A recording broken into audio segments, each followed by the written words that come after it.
কি পরিমাণ বৃষ্টিপাত হচ্ছে। আমি আগে কখনো এত বৃষ্টিপাত দেখিনি। সবই প্রকৃতির লীলা খেলা গো। কোনোবার বৃষ্টি বেশি হবে, কোনোবার গরম বেশি হবে, নয়তো কোনোবার শীত বেশি হবে। আর আমরা এসব মেনে নিতেই অভ্যস্ত। তবে কোনো চিন্তা নেই গো, আমাদের ঘরে যথেষ্ট পরিমাণে খাবারের মজুদ আছে। শুধু খাবার থাকলেই হবে গো? বৃষ্টির চক্করে তো বাইরে বের হতে পারছি না। ছানা দুটো কেমন ঘরবন্দি হয়ে পড়েছে। বাসায় বসে বৃষ্টি দেখা ছাড়া কোনো কাজ নেই। দীর্ঘশ্বাস ফেলে টুনি জানালার পাশে বসে বৃষ্টি দেখতে থাকে। বৃষ্টির তেজ একটানা বাড়তেই থাকে, আর ঘন বৃষ্টির মধ্যেই বেশ কয়েকদিন কেটে যায়। এবার আমি কি করব? কোথায় খুঁজবো? এখানেই তো ছিল, তবে কোথায় গেল? কি ব্যাপার ছোট ছানা, কি হয়েছে তোমার? তুমি এভাবে কাঁদছো কেন? আর আশেপাশে তাকিয়ে কি খুঁজছো বলো তো? কোনো সমস্যা? হ্যাঁ মাসি, অনেক বড় সমস্যা হয়েছে। আমি আমার বোনকে খুঁজে পাচ্ছি না। আসলে মা মারা যাওয়ার পর আমরা এই তিন কন্যা ছেলেই ছিলাম। অতিরিক্ত বৃষ্টির সময় আমি আমার বোনদের এখানে রেখে খাবার খুঁজতে বেরিয়েছিলাম। খাবার নিয়ে এসে দেখে আমার বোনটা আর এখানে নেই। আহারে, বড্ড খারাপ লাগলো তোমার কথা শুনে। তবে হতাশ হইও না ছোট্ট ছানা, তুমি তোমার বোনদের খুঁজতে থাকো। এদিকে আমি যদি তোমার বোনদের দেখতে পাই তবে নিশ্চয়ই তোমাকে খবর দিব। ছোট্ট হাঁসের ছানা চোখের জল ফেলতে ফেলতে জেল থেকে উঠে যায় নিজের বোনদের খুঁজতে। বানের মধ্যে হাঁটতে হাঁটতে হাঁসের ছানার দেখা হয় একটা ইঁদুরের সাথে। ইঁদুর কাকা, ইঁদুর কাকা, দাঁড়াও দাঁড়াও, আমার কথাটা শোনো। ইঁদুর কাকা, তুমি কি আমার বোনদের কোথাও দেখেছো? ধর শত শত, আমি আছি আমার খাবারের চিন্তায়, আর তুই কিনা আমাকে নিখোঁজ সংবাদ শোনাচ্ছিস। যা যা, দূর হতো আমার চোখের সামনে থেকে, যত সব। এবারে পশু পাখিগুলো বড্ড খারাপ, কারোর কাছে তো সাহায্য চাইলেও পাওয়া যায় না। এবার বুঝি আমাকে অন্য কোনো উপায় খুঁজতে হবে। ওই তো পাখি প্রধানের সিপাহী যাচ্ছে। আমি বড় পিছন নিয়ে পাখি প্রধানের কাছে যাই, দেখি পাখি প্রধান কোনো বিহিত করতে পারে কিনা। হাঁসের ছানা কাঁদতে কাঁদতে পাখি প্রধানের বাসায় যাওয়ার জন্য রওনা দেয়, আর তোতাকে অনুসরণ করে হাঁসের ছানা ঈগলের প্রাসাদের ভেতরে চলে যায়। আহা, আমার শখের প্রাসাদ রে। কত শখ আমার এই প্রাসাদ নিয়ে, অথচ আমি এই প্রাসাদটাতে ঢুকতে পারি না। আর কতদিন যে অপেক্ষা করতে হবে।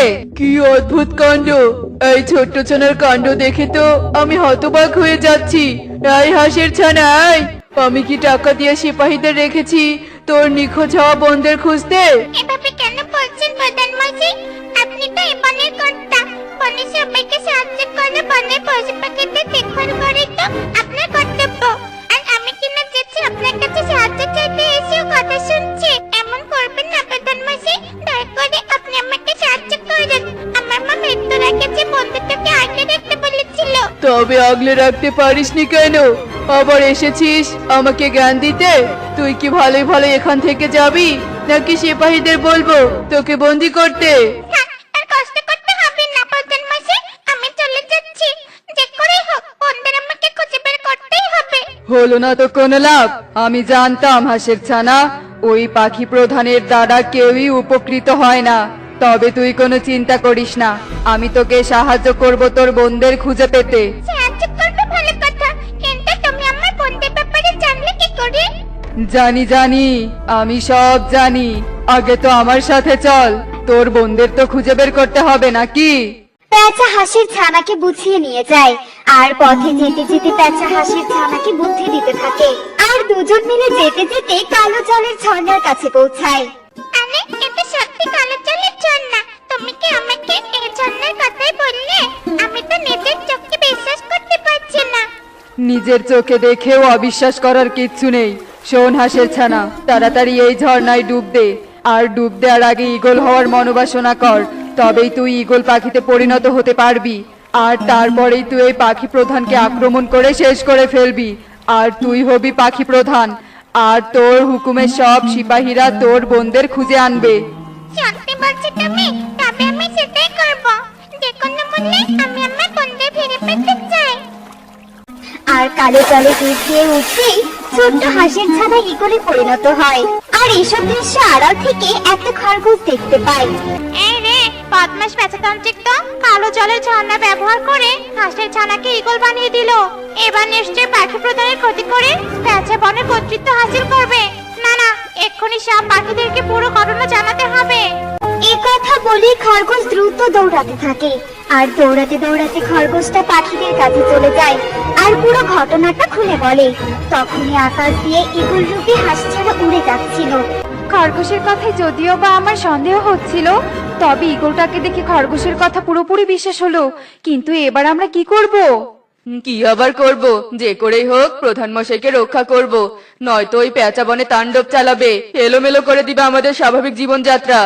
একদম ঠিক বলেছো। তবে শুধু প্রধান মশাইকে রক্ষা করলে হবে না, বদমাইশ পেঁচাকে একটা শায়েস্তা করতে হবে। আর প্রাসাদে পেঁচাকে শায়েস্তা করব। তোমরা প্রধান মশাইয়ের প্রাসাদে যাও, আমি যাচ্ছি পেঁচাকে ভুলিয়ে ভালিয়ে প্রাসাদে আনতে। সকলে মিলে আজ পেঁচাকে উচিত শিক্ষা দিব। ছোট্ট হাঁসের ছানাকে ভুলিয়ে ভালিয়ে হাঁসের ছানাকে দিয়ে অন্যায় কাজ করাবে। এবার বোঝাবো মজা পেঁচাকে।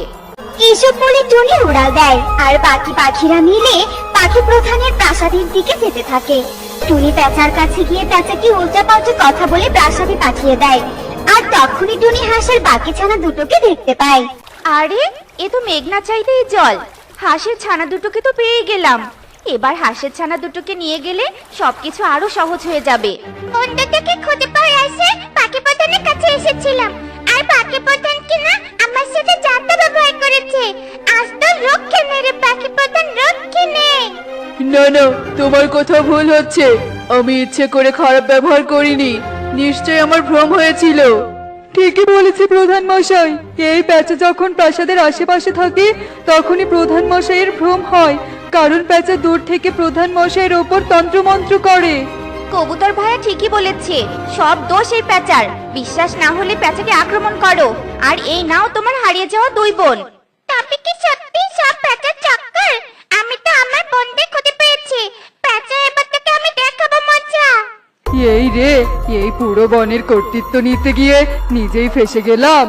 দয়া করে তুই আমাকে আক্রমণ করিস না, আমি তোকে ঠিক করে দিচ্ছি। পেঁচা জাদু করে ঈগল থেকে হাঁসের ছানা বানিয়ে দেয় আর পেঁচা পালিয়ে যায়।